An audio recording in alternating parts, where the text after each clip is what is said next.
This story I'm about to tell you takes place at my daddy's childhood home in the mountains of Tennessee in June of 1962. My brother Hank was 10 at this time and I was 8. We were helping our mama that day with milking and feeding the hogs. When we were finished helping, Hank ran ahead to check on the sheep in their pen near Gap Springs, as Mama and I headed to the house to deliver the fresh milk to my older sister, Nancy.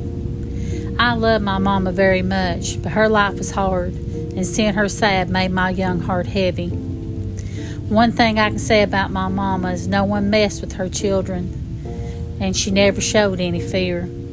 We had done chores for as long as I can remember, such as chopping out the cornfield, working in tobacco, and helping in the whiskey still. We had it hard, but my older brother Jamie, I think, may have had it the hardest. When me and Mama stepped out on the porch, we heard Hank yelling for Mama to hurry. She broke into a run, and I ran behind her, my little short legs trying to keep up with her as she went. We met Hank between the house and the sheep's pen. He was out of breath trying to tell Mama what was wrong. "Slow down," Mama said, as she gently shook his shoulders trying to get him to calm down. Between breaths, he told us that the sheep were gone. Mama ran ahead to check and noticed that the fence had been knocked down in the back. After looking around on the ground, she found where the sheep had wandered off. Rubbing her head, I noticed a worried look in her eyes. The sheep were ready to shear for wool, and we really needed the wool for winter socks and sweaters.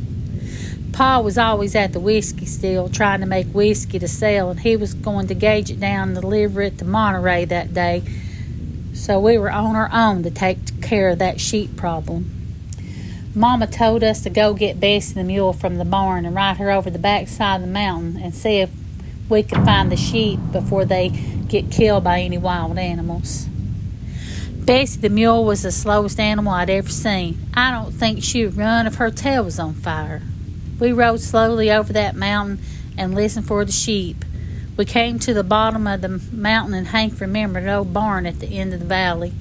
Thinking that the sheep may be there, we turned around Betsy and headed in that direction. As far as we knew, no one lived near that old barn. We entered the fence gate near the barn, and we heard the sheep. Hank and I climbed off our mule and slowly entered the barn. When we entered the barn hallway, we noticed a large red-headed man coming towards us.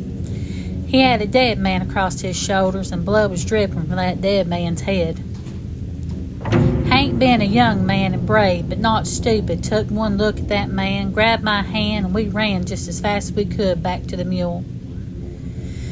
Hank jumped on the back of Bessie's back, dragging me up behind him, and once in old Bessie's life, she ran. We ran through the gate of the barnyard, and my pants hung up on the nail, and I was nearly pulled off that mule if it hadn't been for my brother Hank. We looked back, and the man had dropped the dead man and was running after us, saying he was going to kill us. Betsy finally slowed down when we was climbing the mountain to our home. We were both in tears when we arrived home, and Mama was in the backyard splitting wood. Just one look at us told her that something was bad wrong. She quickly ran to us and asked what had happened. After telling her about the man and where the sheep were, she grabbed a piece of firewood and told us to stay put because no one harmed her children. Mama told us later what had happened when she arrived at the old barn. She had hid and watched for a while to see what was going on, and after about 15 minutes to make sure the man was gone, she entered the barn. The sheep was still there, so the man had not wanted those sheep, but on further inspection, she saw where he had dropped the man on the ground, and there was a large puddle of blood left behind. She had came to do harm to this man for scaring her children, and he better be lucky he was gone, is all she could think. After gathering her sheep, she started home, but kept her eye out for danger. After telling Pa about the man, he did some searching and only found an old whiskey still. At this time, many a man was getting killed over whiskey.